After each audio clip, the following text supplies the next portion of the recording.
I'm reading From the Ocean at the End of the Lake, a novel by Neil Gaiman. Chapter 2. I was not happy as a child, although from time to time I was content. I lived in books more than I lived anywhere else. Our house was large and many-roomed, which was good when they bought it and my father had money, not good later. My parents called me into their bedroom one afternoon, very formally. I thought I must have done something wrong and was there for a telling off, but no. They told me only that they were no longer affluent, that we would all need to make sacrifices, and that what I would be sacrificing was my bedroom, at the little room at the top of the stairs. I was sad.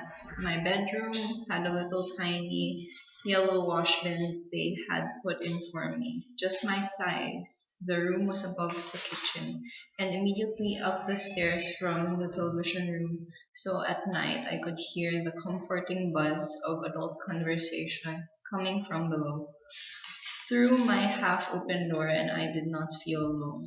Also, in my bedroom, nobody minded if I kept the hall door half open, allowing in enough light that I was not scared of the dark, and just as important, allowing me to read secretly after my bedtime, using the dim hallway light to read by if I needed to.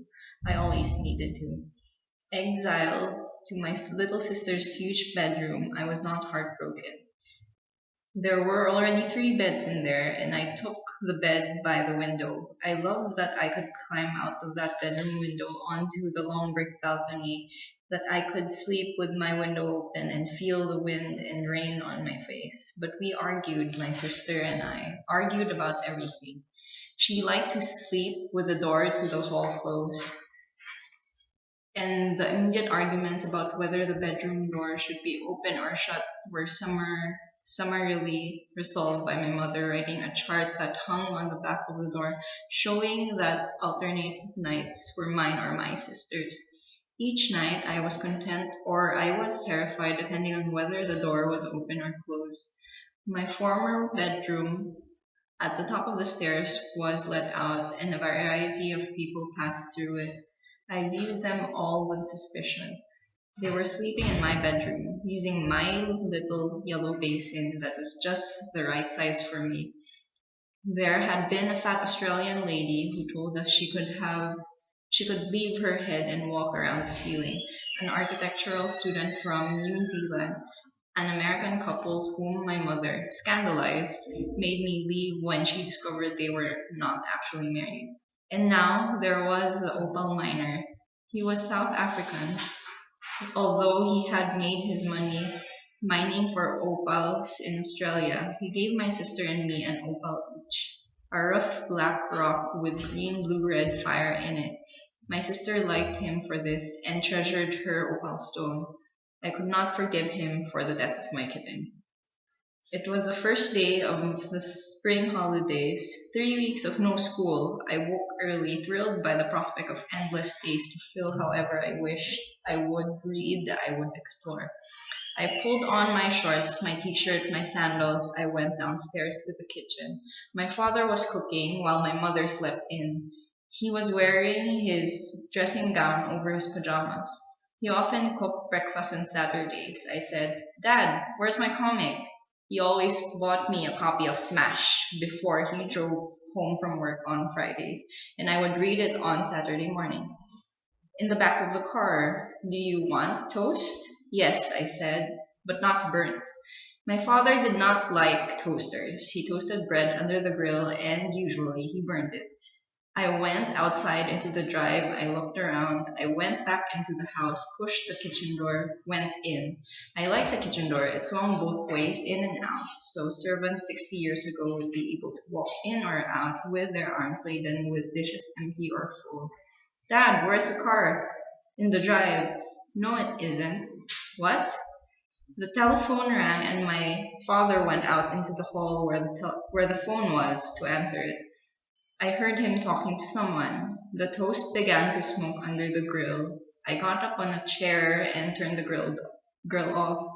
"That was the police," my father said. "Someone's reported seeing our car abandoned at the bottom of the lane."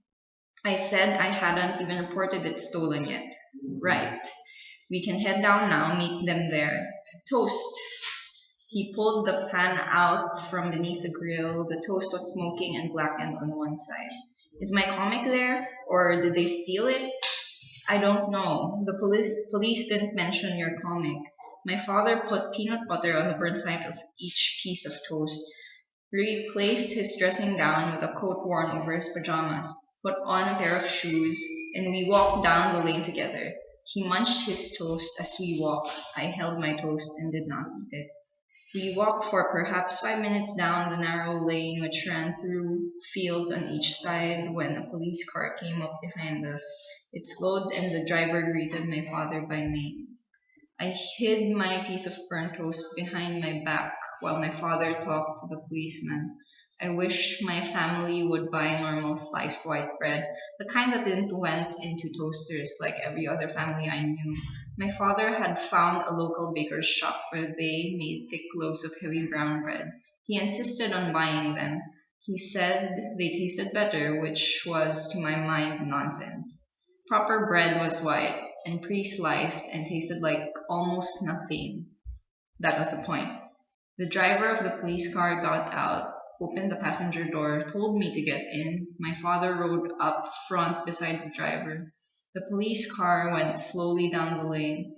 The whole lane was unpaved back then, just wide enough for one car at a time, a puddly, precipitous, bumpy way with flints sticking up from it, the whole thing rutted by farm equipment and rain and time. These kids, said the policeman, they think it's funny. Steal a car, drive it around, abandon it. They'll be locals. I'm just glad it was found so fast, said my father. Past Taraway Farm, where a small girl with hair so blonde it was almost white, and red cheeks stared at us as we went past.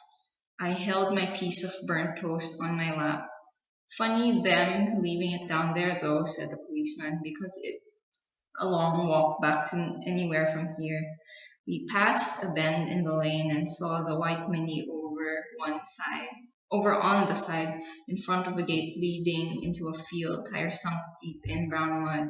We drove past it, parked on the grass verge. The policeman let me out, and three of us walked over to the Mini while the policeman told my dad about crime in this area and why it was obviously the local kids had done it. Then my dad was opening the passenger side door with a spare key. He said someone left something on the back seat. My father reached back and pulled the blue blanket away that covered the thing in the back seat, even as the policeman was telling them that he shouldn't do that. And I was staring at the back seat because that was where my comic was, so I saw it. It wasn't it. The thing I was looking at, not him.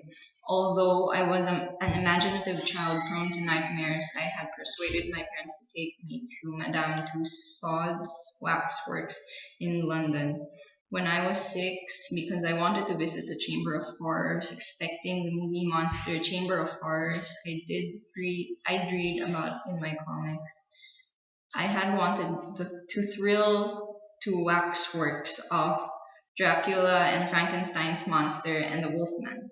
Instead, I was walked through a seemingly endless sequence of dioramas of unremarkable, glum-looking men and women who had murdered people, usually lodgers, the members of their own families, and who were then murdered in their turn by hanging by electric chair in gas chambers. Most of them were depicted with their victims in awkward social situations, seated around a dinner table, perhaps as their poisoned family members expired. The plaques that explained who they were also told me that the majority of them had murdered their families and sold their bodies to anatomy. It was then the word anatomy garnered its own edge of horror for me. I did not know what anatomy was. I knew only that anatomy made people kill their children. The only thing that had kept me from running screaming from the Chamber of Horrors as I was led around it was that none of the waxworks had looked fully convincing. They could not truly look dead because they did not ever look alive. The only thing in the back seat that had been covered by the blue blanket, I knew that blanket. It was the one that had been in my old bedroom on the shelf for when it got cold. Was not convincing either. It looked a little like the opal miner, but it was dressed in a black suit with a white ruffled shirt and a black bow tie. Its hair was slicked back and artificially shiny. Its eyes were staring. Its lips were bluish, but its skin was very red. It looked like a parody of health. There was no gold chain around its neck. I could see underneath it, crumpled and penned, my copy of Smash with Batman, looking just as he did on the television on the cover. I don't remember who said what then, just that they made me stand away from the Mini. I crossed the road and I stood there on my own while the policeman talked to my father, then wrote things down in a notebook. I stared at the Mini. A length of green garden hose ran down from the exhaust pipe up to the driver's window. There was a thick brown mud all over the exhaust, holding the hose pipe in place. Nobody was watching me. I took a bite of my toast. It was burnt and cold. At home, my father ate all the most burnt pieces of toast. Yum, he'd say, and charcoal, good for you. And burnt toast, my favorite, and he'd eat it up. When I was much older, he confessed to me that he had not ever liked burnt toast, had only eaten it to prevent it from going to waste. For a fraction of a moment, my entire childhood felt like a lie. It was as if one of the pillars of belief that my world had been built upon had crumbled into dry sand.